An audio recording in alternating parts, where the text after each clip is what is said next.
Hello friends, welcome to my channel. ഞാൻ മെറ്റിൻ മേരി ജോസ്. ഇന്ന് ഞങ്ങൾ സ്ലൊവേനിയയിൽ നിന്ന് പോകുവാണ്, ഇറ്റലിയിലേക്ക് പോകുവാണ്.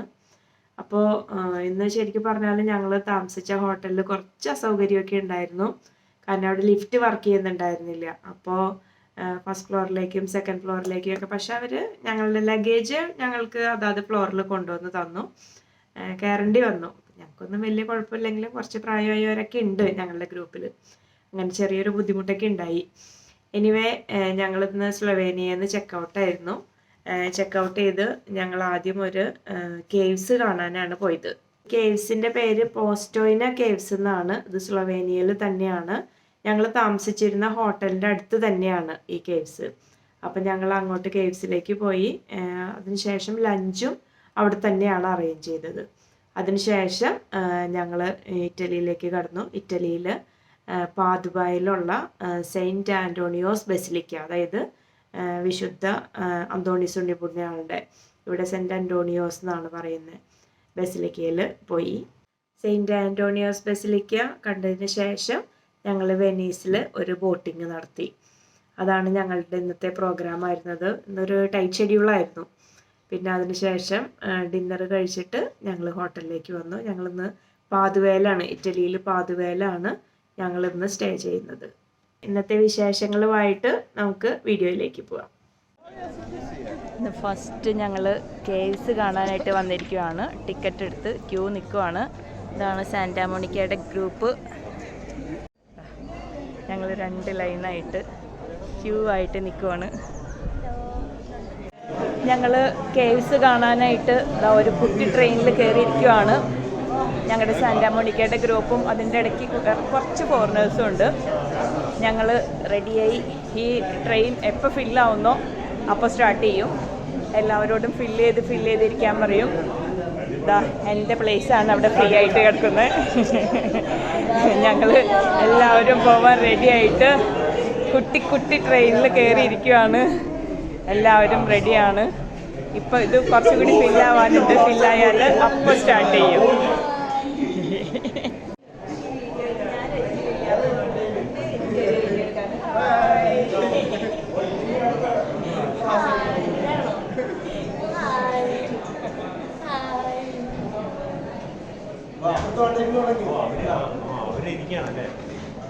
ഇത് ഒഫീഷ്യലാണോ അൺഒഫീഷ്യലാണോ? എല്ലാം ഇടണം കേട്ടോ. ഞാനിതൊക്കെ പ്രതീക്ഷയിലാണ്. നമ്മൾ കേവ്സിൻ്റെ ഉള്ളിൽ കൂടെയാണ് പോയിക്കൊണ്ടിരിക്കുന്നത്.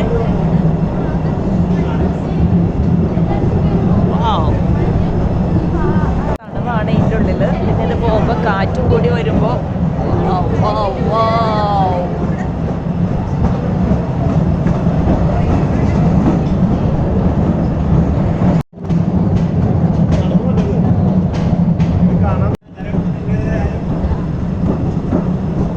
ആരും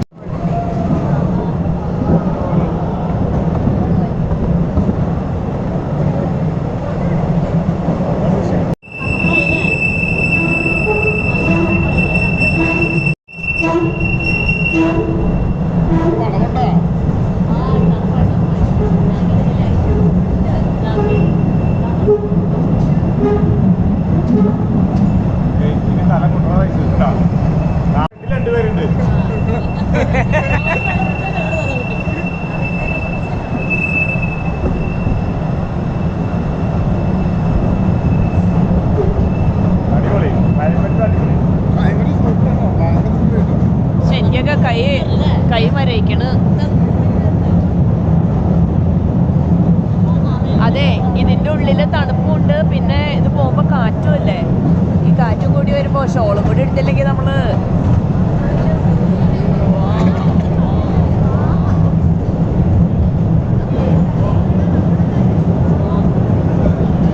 ഉള്ളിൽ, അതായത് ഒരുപാട് ജീവികളൊക്കെ ഉണ്ടെന്ന് പറയുന്നത്. അതുകൊണ്ട് ക്യാമറയാണെങ്കിലും ഫ്ലാഷ് ലൈറ്റ് ഒന്നും ഓൺ ചെയ്യരുതെന്ന് പറയും. അതുപോലെ ഇതിൻ്റെ ഇവിടെ ഈ കല്ലുകളിലൊന്നും ഞങ്ങളുടെ അടുത്ത് ടച്ച് ചെയ്യരുതെന്നാണ് പറഞ്ഞിരിക്കുന്നത്. പക്ഷെ എന്നാലും ഞങ്ങൾ ഇടയ്ക്കൊക്കെ ഒന്ന് ടച്ച് ചെയ്തൊക്കെ നോക്കി. കാരണം ചിലത് കാണുമ്പോൾ ഇങ്ങനെ നല്ല സോഫ്റ്റായിട്ടിരിക്കുന്നത്, ചിലത് നല്ല വൈറ്റ് കളറ്, അപ്പോൾ ചിലത് നല്ല ഗ്ലേസിങ് ഒക്കെ ഉണ്ട്. അപ്പോൾ ഈ ഗ്ലേസിങ്ങുള്ള തൊട്ട് നോക്കുമ്പോൾ അതുമ്പോൾ നനവുണ്ട്. ഇതിൻ്റെ ഉള്ളിൽ നിന്ന് ഇങ്ങനെ നനവ് വരുന്നുണ്ട്.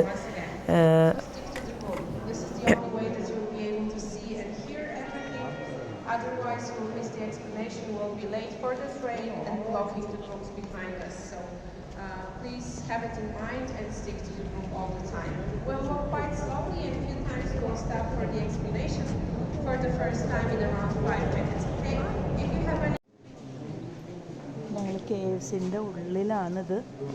നല്ല ഭംഗിയുണ്ട്. അത് വീഡിയോയിൽ കണ്ടാൽ പോരാ, വൺസ് നിങ്ങൾ നേരിട്ട് വന്ന് കാണണം. കാരണം വീഡിയോയിൽ കാണുന്ന ഭംഗിയല്ല ഇതിന്. ഇത് സ്വന്തം കണ്ണുകൾ കൊണ്ട് തന്നെ കാണണം.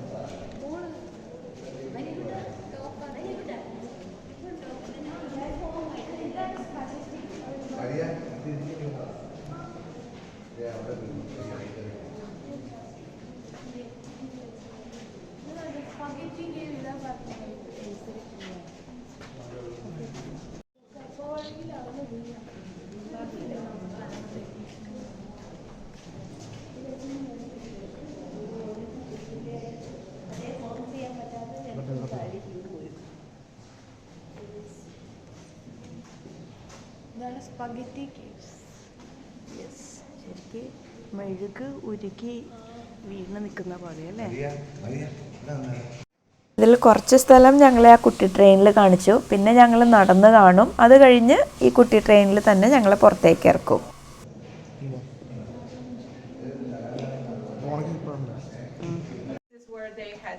to get warm and so on, so we are sure that the people and animals were here even before.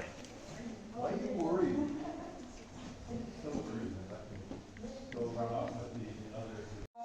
And the whole thing is moving because of tectonic movements, so like the rocks are moving, but nothing's falling, no stalactites are falling from the ceiling because they cannot fall. First of all, they never found any evidences of stalactites falling from the ceiling.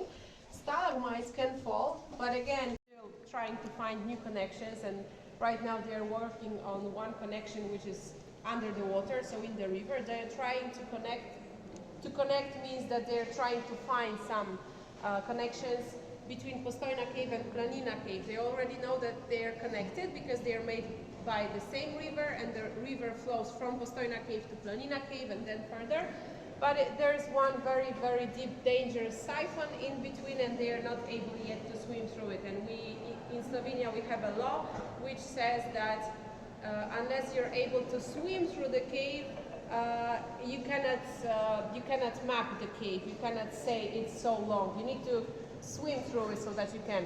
In some countries, you can just send a robot through the cave, and then you can say that the cave is so long. But in Slovenia, you cannot.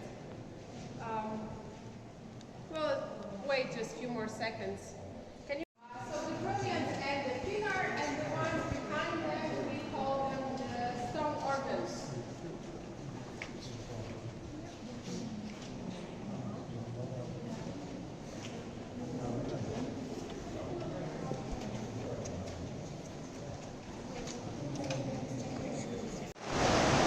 നമ്മൾ കേവ്സിൻ്റെ ഉള്ളിലാണ് നിൽക്കുന്നത്. കേവ്സിൻ്റെ ഉള്ളിൽ നമ്മൾ ഈ ട്രെയിനിൽ പോയിട്ട് ഇടയ്ക്ക് ഒരു സ്ഥലത്ത് നിർത്തി അവിടെ നമ്മൾ താഴേക്ക് കാണുന്നതാണ് ഈ വാട്ടർഫോൾസ്. ഇതൊന്നും വീഡിയോയിൽ കണ്ടാൽ പോരാ, ഡയറക്റ്റ് കാണണം. സ്ലൊവേനിയയിൽ മൊത്തം ഏതാണ്ട് 13,000 ഗുഹകളുണ്ടെന്നാണ് പറയുന്നത്. ഗുഹകളെല്ലാം അങ്ങോട്ടും ഇങ്ങോട്ടും കണക്റ്റഡ് ആണ്.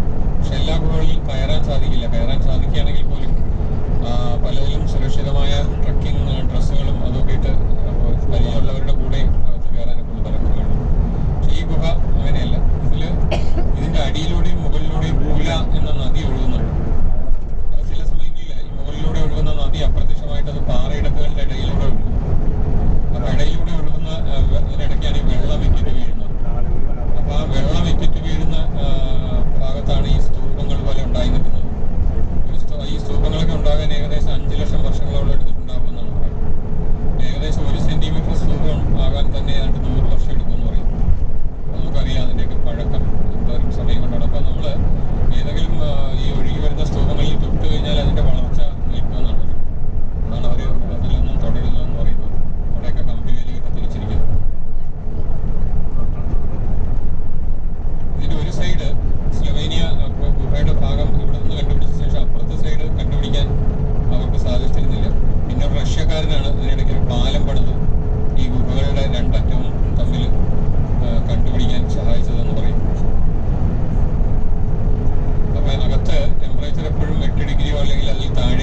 2 ഭാഗങ്ങളായിട്ടാണ് കേവ് ഉണ്ടായതെന്ന് പറയുന്നത്. ഫസ്റ്റ് പാർട്ട് അതിൻ്റെ കൂടുതൽ തുടക്കമുള്ളതാണ്.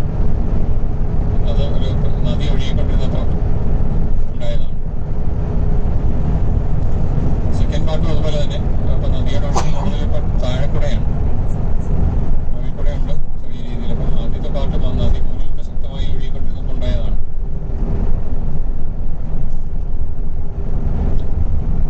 ഇതിൽ 24 കിലോമീറ്റർ നീളമുണ്ട് ഈ കേവിന്. അപ്പം നമ്മൾ അതിൽ ചെയ്യുന്നതെന്ന് വെച്ചാൽ ഒരു 5 കിലോമീറ്റർ മൊത്തം ട്രെയിൻ യാത്ര നടത്തും. ആദ്യത്തെ ഒരു 2 കിലോമീറ്റർ ട്രെയിൻ റൈഡ്, പിന്നെ നമ്മൾ നടന്നു പോയി, പിന്നെ അവസാനം ഒരു 1.5 കിലോമീറ്റർ ട്രെയിനിയാണ് റൈഡ്. 1.5-2 കിലോമീറ്ററോളം ഉണ്ട്. ഇതിൻ്റെ സെൻറ്ററിൽ ഒരു കൺസേർട്ട് ഹോൾ എന്ന് പറഞ്ഞ് നമ്മൾ കാണിച്ചിരുന്നു. അവിടെ അവർ വലിയ ഈവൻറ്റ്സ് ഒക്കെ ഓർഗനൈസ് ചെയ്യാറുണ്ട്. 4000 പേരുടെ വരെ ഈവൻറ്റ്സ് അവിടെ ഉണ്ടായിട്ടുണ്ടെന്നാണ് പറയുന്നത്. അതാണ് അവർ ചോദിച്ചത്, പാട്ട് പാടാൻ കഴിവുള്ള ആരെങ്കിലും ഉണ്ടെങ്കിൽ പാടാം, നല്ല പാട്ടുകാരായിരിക്കണം എന്ന് പറഞ്ഞു.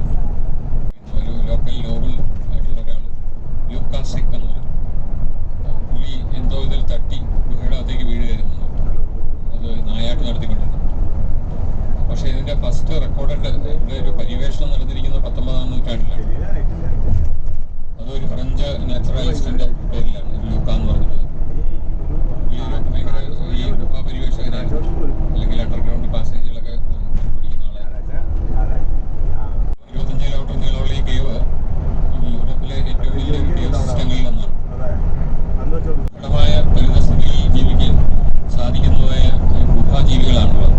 അതിൽ ഏറ്റവും ഫേമസ് എന്ന് പറയുന്നത് OLM എന്ന് പറയുന്ന, അല്ലെങ്കിൽ ഹ്യൂമൻ ഫിഷ് എന്ന് പറയുന്ന ഒരു ജീവിയാണ്.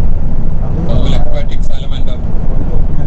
ഈ ഗുഹയിലെ ഇരുട്ട് നിറഞ്ഞ വെള്ളത്തിൽ ജീവിക്കാൻ ഏകദേശം 1 നൂറ്റാണ്ടോളം ജീവിച്ചിരിക്കാൻ സാധിക്കുന്ന ഒരു ജീവിയാണ്.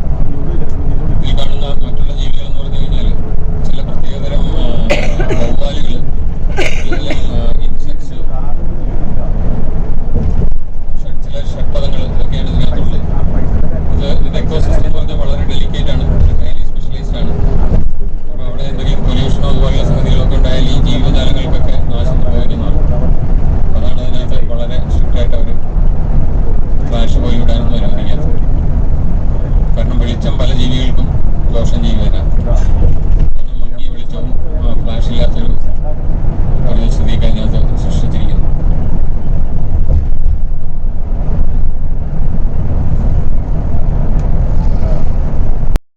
ഞങ്ങൾ കേവ്സൊക്കെ കണ്ടു കഴിഞ്ഞ് ഇറ്റലിയുടെ ബോർഡറിലെത്തി.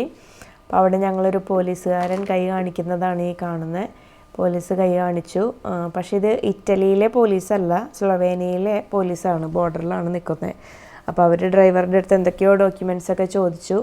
അതൊക്കെ അവർ കാണിച്ചു. അത് കഴിഞ്ഞ് പിന്നെ അവരെന്തോ സ്ലൊവേനിയയിലെ എന്തോ ടാക്സിൻ്റെ ഇത് ചോദിച്ചു. അപ്പോൾ എനിക്ക് തോന്നുന്നു അത് ആളുടെ കയ്യിൽ ഉണ്ടായില്ല, എന്തോ എനിക്കറിയില്ല. അത് കഴിഞ്ഞ് ഒരു 20 മിനിറ്റ് ഞങ്ങൾ ബസ് അവിടെ നിർത്തിയിട്ടു. ഡ്രൈവർ പോയി എന്തൊക്കെയോ സൈനൊക്കെ ചെയ്ത് കൊടുത്ത് എന്തൊക്കെയോ എനിക്ക് തോന്നുന്നു ഫൈൻ അടച്ചു എന്ന് തോന്നുന്നു. പോക്കറ്റിൽ നിന്ന് കാർഡൊക്കെ എടുക്കണുണ്ടായിരുന്നു. എന്താണെന്ന് ഞങ്ങൾക്കറിയില്ല, അത് അവർ തന്നെയാണ് സെറ്റിൽ ചെയ്യുന്നത്. അതിനുശേഷം ഞങ്ങളിത് ഇറ്റലിയിലേക്ക് കടന്നു. ഇപ്പോൾ കാണുന്നത് ഇറ്റലിയാണ്. ശരിക്കും പറഞ്ഞാൽ ഇത്രയും ദിവസം നമ്മൾ, അതായത് UK തുടങ്ങി ഇപ്പോൾ ഈ സ്ലൊവേനിയ വരെ വന്ന കൺട്രികളെല്ലാം വളരെ ഭംഗിയുള്ള കൺട്രികളായിരുന്നു. അപ്പോൾ ഇതെല്ലാം കഴിഞ്ഞ് ഞങ്ങൾ ഇറ്റലിയിലേക്ക് വന്നപ്പോൾ കമ്പാരിറ്റീവ്ലി മറ്റ് കൺട്രീനെ അപേക്ഷിച്ച് കുറച്ച് ചൂടുണ്ട്. കുറച്ച് ചൂടെന്ന് പറഞ്ഞാൽ നല്ല ചൂടുണ്ട്. ബസ്സിലിരിക്കുമ്പോൾ നമ്മൾ അറിയണില്ല, പുറത്തേക്ക് ഇറങ്ങുമ്പോൾ. പിന്നെ ഇവിടെയാണെങ്കിലും ഇരുട്ടാവുന്നത് വൈകിയാണ്. അപ്പോൾ അത്യാവശ്യം ചൂടുണ്ട്. എന്ന് വെച്ചാൽ നമ്മുടെ നാട്ടിൽ അത്രയും ചൂടൊന്നുമില്ല. ഞങ്ങൾ ഇതുവരെ ഉണ്ടായിരുന്ന കൺട്രി, അതും ആ കേവ്സിലൊക്കെ ഭയങ്കര തണുപ്പാണ്. -8 അങ്ങനെ എന്തോ ആണ് പറഞ്ഞത്. സോറി, -8 അല്ല, 8 ആണ്. അപ്പോൾ അതൊക്കെ കഴിഞ്ഞ് ഇങ്ങോട്ട് വന്നപ്പോൾ അത്യാവശ്യം ചൂട് ഫീൽ ചെയ്തു. അതുപോലെ മറ്റു സ്ഥലങ്ങളിൽ കണ്ട പോലെ മലകളും മഞ്ഞും അങ്ങനത്തെ ഒന്നും ഇല്ല ഇറ്റലിയിൽ. ഭംഗിയില്ല എന്നല്ല, ഇവിടെയൊക്കെ കൂടുതലും മുന്തിരിത്തോട്ടങ്ങൾ ഒത്തിരി ഞങ്ങൾ കണ്ടിരുന്നു.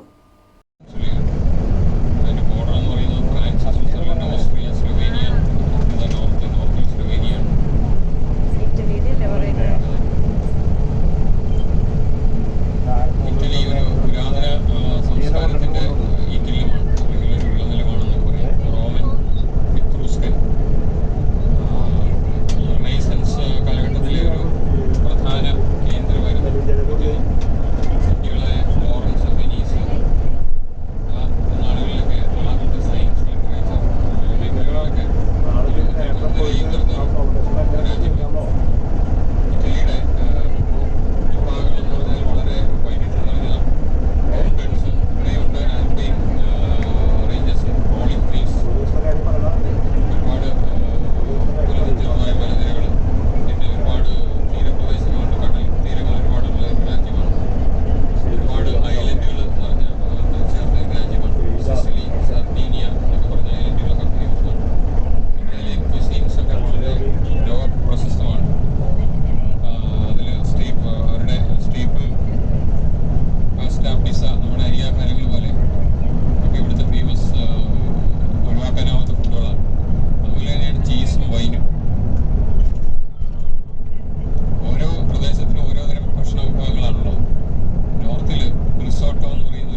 സെൻറ്റ് ആൻ്റോണിയോസ് കത്തീഡ്രലിലേക്കുള്ള വഴിയിലാണ്. ഇവിടെ ഞങ്ങൾ വന്നപ്പോൾ വഴികൾ തീരെ വീതി കുറഞ്ഞ മീൻസ് നമ്മൾ ഇതുവരെ വന്ന വഴികളൊക്കെ വെച്ച് നോക്കുമ്പോൾ കുറച്ച് വീതി കുറവാണ്. അപ്പോൾ ബസ്സിന് തിരിക്കാനും അങ്ങനെയൊക്കെ കുറച്ച് സൗകര്യം കുറവുള്ള പോലെ ഞങ്ങൾക്ക് തോന്നി. എന്തായാലും ഞങ്ങൾ പാതുവായിലെത്തി. പക്ഷേ ഈ കാണുന്നതല്ല പള്ളി. ഞങ്ങൾ പക്ഷേ ബൈ മിസ്റ്റേക്ക് ആദ്യം ഈ പള്ളിയാണെന്ന് വിചാരിച്ചിട്ട് അവിടെ ചെന്നപ്പോഴാണ് മനസ്സിലായത് അതല്ലാന്ന്. പിന്നെ ഞങ്ങൾ കുറച്ചുകൂടി നടന്ന് സെൻറ്റ് ആൻ്റോണിയോസ് ബസിലിക്കയിൽ എത്തി. ഈ പള്ളിയും സെൻറ്റ് ആൻ്റോണിയോസ് ബസിലിക്കയും തമ്മിലൊരു 5 മിനിറ്റ് വാക്കബിൾ ഡിസ്റ്റൻസ് ഉണ്ടായിരുന്നുള്ളൂ. അപ്പോൾ ഞങ്ങൾ അങ്ങോട്ട് നടന്നു പോകുന്ന വഴിയിലുള്ള അതായത് ഇപ്പം ഞങ്ങൾ ബസ് ഇറങ്ങി നിൽക്കുവാണ്, ഇങ്ങോട്ട് പോവാണ്. സെൻറ്റ് ആൻ്റോണിയോസ് ബസിലിക്കയാണെന്ന് വിചാരിച്ച് ഞങ്ങൾ പോകുന്നതാണ്. ഇതല്ല ശരിക്കും ബസിലിക്ക. അപ്പം ഞങ്ങൾ ആദ്യം ഇവിടെ കയറി എന്തായാലും ഒരു പള്ളിയിലും കൂടി ഒന്ന് കയറി പ്രാർത്ഥിച്ചു. അത് കഴിഞ്ഞപ്പോഴാണ് മനസ്സിലായത്. അപ്പോൾ ഞങ്ങൾ അവിടെ നിന്ന് നടന്ന് 5 മിനിറ്റ് നടക്കാനുള്ള വഴി ഉണ്ടായിരുന്നുള്ളൂ. അവിടെ നിന്ന് ഇറങ്ങി ഞങ്ങൾ നടന്ന് അങ്ങോട്ട് പോയി. പക്ഷേ അങ്ങനെ വന്നുകൊണ്ട് ഞങ്ങൾക്ക് കുറച്ച് സമയം അവിടെ പോയി. കാരണം എല്ലാവരും ഇതാണെന്നോർത്ത് എല്ലാവരും ഇവിടെ കയറി. അത് കഴിഞ്ഞ് പിന്നെ എല്ലാവരും ഒരുമിച്ച് കൂട്ടി കുറച്ച് നടക്കാനുണ്ടായിരുന്നു. കുറച്ചെന്ന് പറഞ്ഞാൽ 5 മിനിറ്റ് നടക്കാൻ. 5 മിനിറ്റ് നടന്ന് ഞങ്ങൾ അങ്ങോട്ട് പോയി. അത് കഴിഞ്ഞ് അവിടെ നിന്ന് തിരിച്ചു വന്നപ്പോഴേക്കും ഞങ്ങൾ ഷിപ്പിങ്ങിന് ഞങ്ങൾ പറഞ്ഞിരുന്ന സമയം കഴിഞ്ഞു. അപ്പോൾ ഇവിടെയൊക്കെ നമ്മൾ പറഞ്ഞ സമയം കഴിഞ്ഞാൽ ഒന്നുകിൽ അവർ ക്യാൻസൽ ചെയ്യും, അതല്ലാന്നുണ്ടെങ്കിൽ അവർക്ക് കൂടുതൽ എമൗണ്ട് കൊടുക്കേണ്ടി വരും. ഇന്നിപ്പോൾ ഞങ്ങൾ അങ്ങനെ നേരം വൈകിയ കാരണം കൊണ്ട് 50 യൂറോ കൂടുതൽ ഞങ്ങൾക്ക് ബോട്ടിങ്ങിന് അവർ ഞങ്ങളുടെ ജേക്കേക്ക് കൊടുക്കേണ്ടി വന്നു.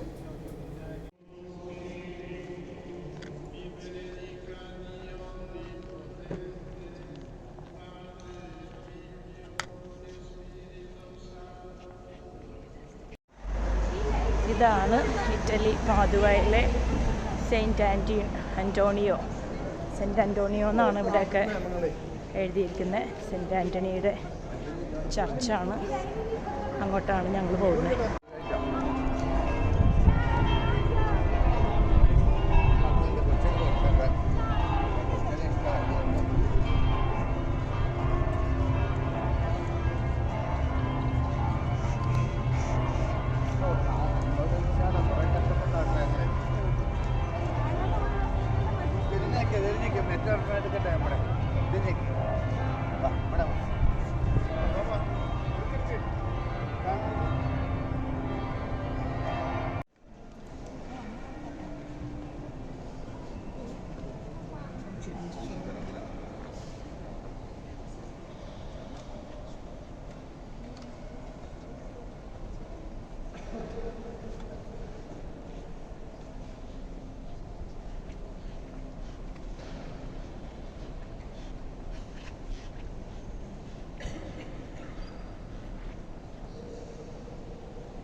ഞങ്ങൾ അവിടെ നിന്ന് ഇറങ്ങി. എനിക്ക് പിന്നെ കാണിക്കാൻ പറ്റാതിരുന്നത് ഞാൻ വീഡിയോ പിടിച്ചുകൊണ്ട് പോവായിരുന്നു. അപ്പോൾ അവിടെ ചെന്നപ്പോൾ അവിടെ അച്ഛൻ പറഞ്ഞു അവിടെ വീഡിയോ അലൗഡ് അല്ല എന്ന് പറഞ്ഞു. അപ്പോൾ അതുകൊണ്ടാണ് നിങ്ങൾ ബാക്കി ഭാഗം കാണിക്കാൻ പറ്റാതിരുന്നത്. എനിവേ ഞങ്ങൾ അവിടേക്ക് ഒന്ന് കയറി പ്രാർത്ഥിച്ചു. ഞങ്ങൾ തിരിച്ചിറങ്ങി. ഇനി ഞങ്ങൾ ബോട്ടിങ്ങിനായിട്ട് വെനീസിലേക്ക് പോയിക്കൊണ്ടിരിക്കുകയാണ്. ഞങ്ങൾ വെനീസിലെത്തി.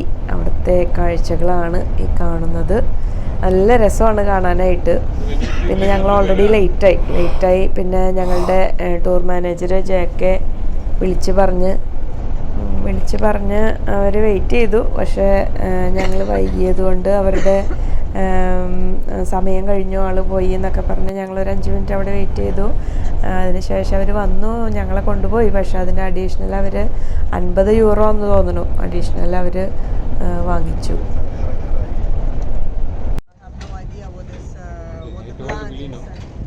The gentleman of the boat will be arriving. Just went quickly to the toilet.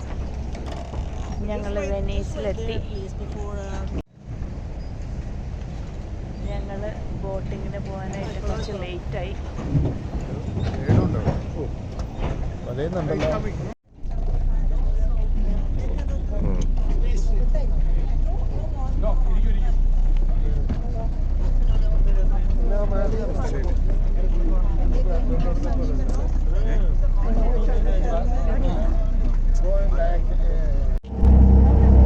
പാട്ട് പഠിക്കോ?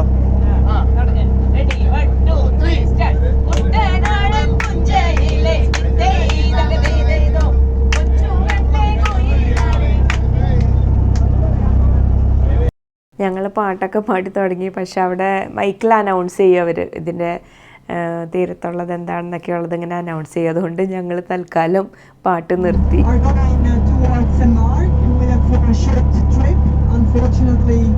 Your programs are a bit shifted, so we'll do a short boat tour and be back here by 8 o'clock, okay?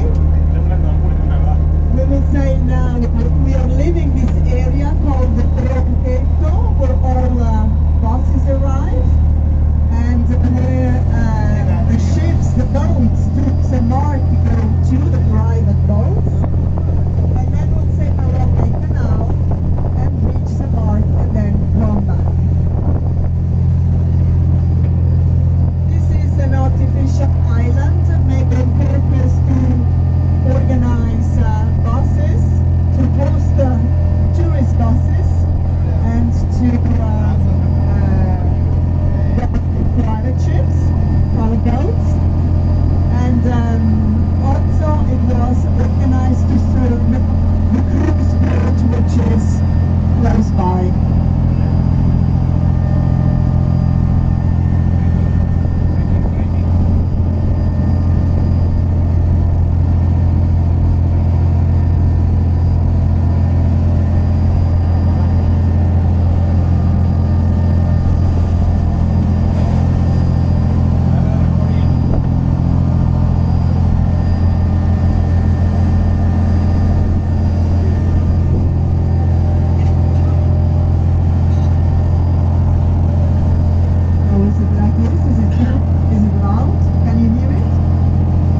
Okay, we'll make it a bit lower.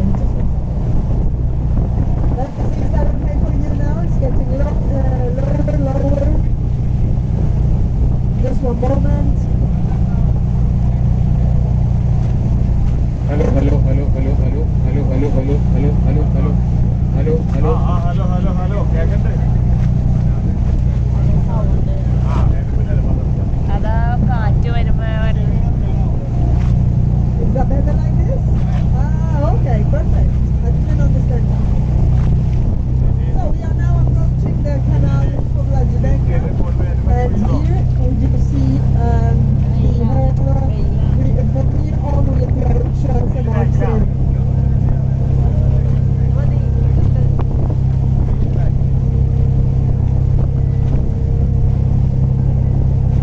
Canal of La Giudecca, which is the biggest canal of the city of Venice, and not the most important one, because the most important one is the Canal Grande that divides the city into two parts, and then we have the Canale di Canareggio. This was the most important one, this was the biggest one, because through this canal the cruise ships were coming into the city of Venice and docking at the port after they have sailed along St. Mark's Square. On the left-hand side again you can see the old port of Venice, the so-called terminal of San Basilio, that is now used sometimes, very rarely, for small boats and for hydrofoils. And on the right-hand side, you can see this big palace called the Corriere Stucchi.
somewhere else, and we're going to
of St. Mark. On our left-hand side, we have the custom point, this white building with the ball on top.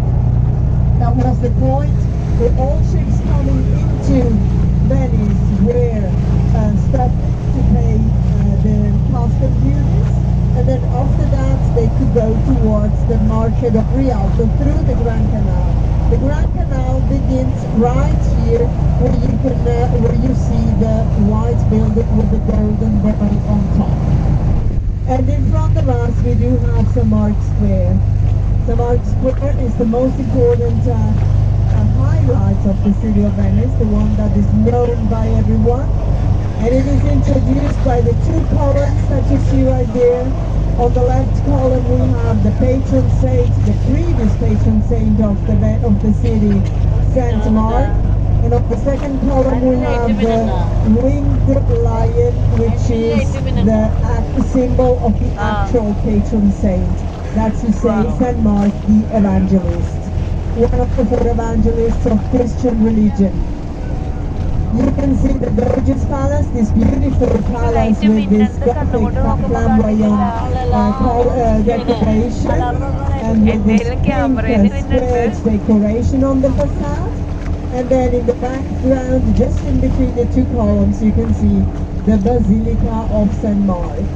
On the left-hand side, you can see the bell tower, that is the highest bell tower of the Lagoon of Venice.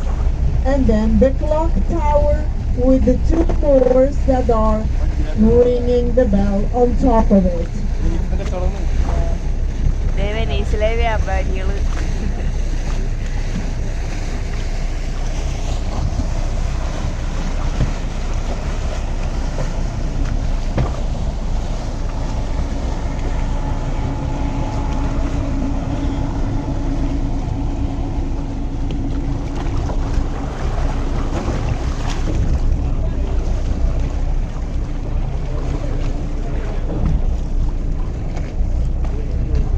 Boating നല്ല രസമാണ്. നല്ല കാറ്റും നമ്മൾ ഈ വഴിക്കോടെ കൊണ്ട് നടന്ന് നോക്കിയേ ആ വെള്ളം ആ ബിൽഡിങ്ങിന്റെ ഇതിനോട് തൊട്ടാണ് നിക്കണേ. ഒരു വെള്ളപ്പൊക്കം hanging between the Doge's Palace and that white building.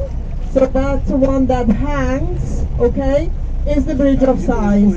And it is and it was built in order to join the Doge's Palace to this white palace that are the prisons.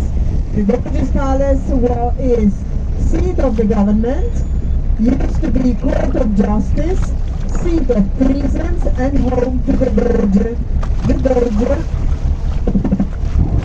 Doge was the Doge. Can you hear?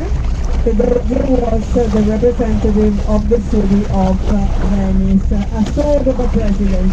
Because in Venice we have never had a kingdom, we have always had a republic, okay?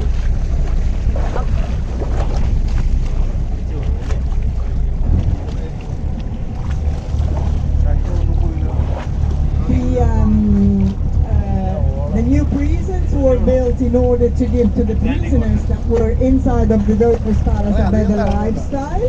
And when those prisons were built, they decided then to build this hanging bridge to connect both palaces. We are now crossing the basin of St. Mark, going towards the island of St. George, this beautiful white island in front of us, before we set sail back to Tronchetta. And this is the island of St. George the Major. St. George the Major Church was built by Andrea Palladio, one very important architect, the same that built the Church of Christ the Redeemer. And this one used to be in the past an old Benedictine monastery. As the Doge was coming here to visit every year, and also the visitor from Venice were coming here to sleep, to be hosted when they were visiting the city. The government decided to have a nicer church to അപ്പോൾ നമ്മളുടെ Santa മോണിക്കയുടെ കൂടെയുള്ള UK Europe ട്രിപ്പിൻ്റെ 12th day ഇവിടെ അവസാനിക്കുകയാണ്. അപ്പോൾ നിങ്ങൾ video ഇഷ്ടപ്പെട്ടു എന്ന് വിചാരിക്കുന്നു. ഇഷ്ടപ്പെട്ടെങ്കിൽ ലൈക്ക് ചെയ്യുക, ഷെയർ ചെയ്യുക, സബ്സ്ക്രൈബ് ചെയ്യുക. അപ്പോൾ അടുത്തൊരു വീഡിയോ ആയിട്ട് വരുന്നത് വരെ ബൈ ബൈ.